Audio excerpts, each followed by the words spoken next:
What's up guys, this is your girl Phoenix and welcome to another video. Today we're doing episode 4 of Draw Like an Architect, and yes, it's gonna be sections and elevations. It's a continuation from part 1 where we helped Mr. Park with his house, and it was a brief of understanding the logistics of hand drafting, how to keep your drawings clean, and briefly understanding scale for a bit. Please tune in to that video if you haven't seen it yet. And if you're new to my channel, welcome. I'm Phoenix and I'm an architectural designer, and welcome to the Hush Designer Studio. So I don't want to make this intro too long. Let's get started. So we're going to be using the same materials as part 1, so go ahead and check that out if you haven't. We're starting off with the preparation, and we're going to clean our tools and work surface, and yuck. This is the gunk from our last tutorial.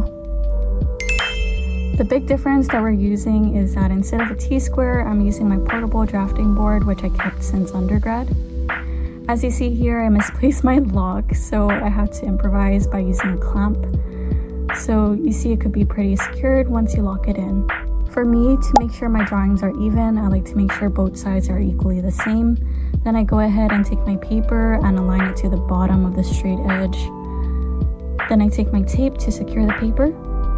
Make sure the tape is very secured and flat. It's just in case if those loose ends of the tape, it would stick to the movable straight edge. This is what you want to avoid. Oh no. No. Okay, good. For this tutorial, we'll be doing our drawing in 1/8 inch equals a foot again. Please pause the video if you want to get dimensions and if you want to practice on the side. Please use your pencil before finalizing everything with the pen. We're gonna first start off this lesson by first understanding what an elevation is, which is very simple. It's a 2D drawing drawn in vertical plane, and imagine you looking straight to the building's facade or face. In practice, it's a helpful way to showcase the height of the building and its components, and to graphically differentiate the materials from each other. Also, please note that there are different types of elevation drawings. There are interior elevations, which is a similar concept, though the elevations are captured inside of the building, and elevation callouts, in which architects want to enlarge the callouts if there are more information the contractor should pay attention to. You're going to start off with drawing the elevation line, and you have to know the midpoint of your elevation. So the overall dimension is about 58 feet. Divide that, and the sides are at 29 feet. And strike a line through.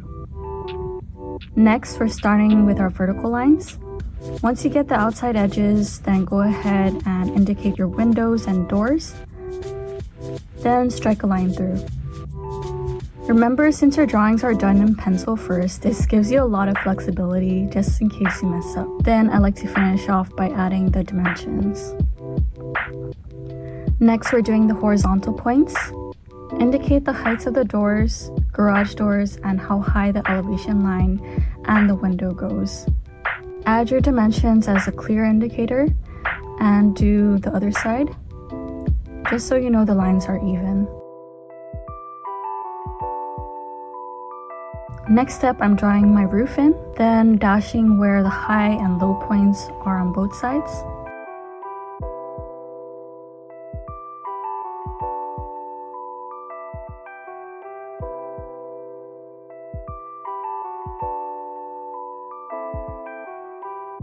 As you can see, I messed up and I made one of my slopes of the roof a bit low, so I'm just gonna adjust it just like this. Then I'm gonna darken up my windows and doors so you know where they are. If you want a clear indication, you can add these glass streaks. This usually indicates a glass material. Then I label where my doors are. Final step is adding the materiality of Mr. Park's house, which is a horizontal wood slat.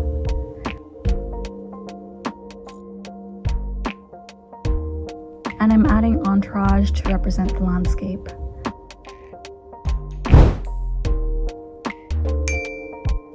Next, we're doing section cuts, and of course you have to understand what they are. I learned this as a first year and I'm handing it down to you guys, and it's the pepper method. Thank you to my professor Maria for teaching us. So just imagine cutting your pepper in half and drawing what's cut or on the foreground, and you're looking straight. Section cuts are a great way for individuals to visualize what information lies in the inside of the building.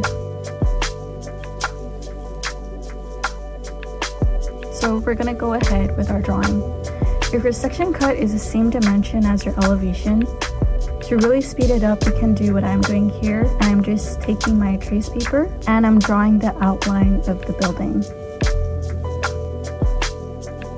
Then I'm gonna line up the drawing with my straight edge.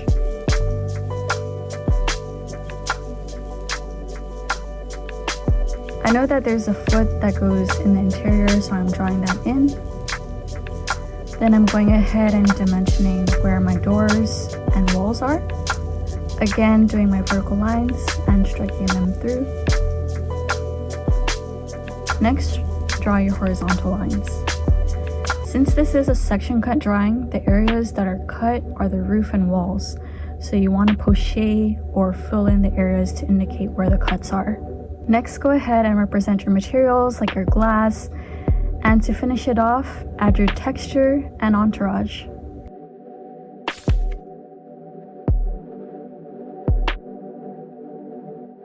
These are some perspective shots, so you have an idea of what the space actually looks like inside.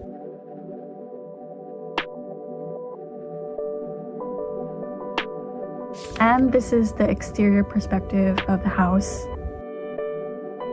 And this wraps it up. Mr. Park and his wife are very thankful for your guys' help. So thank you guys.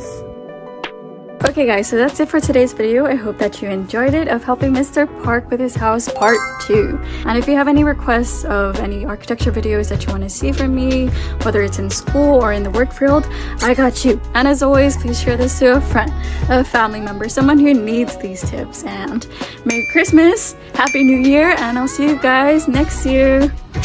Bye!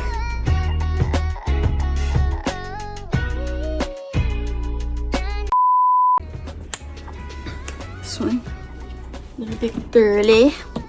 This one's the best one.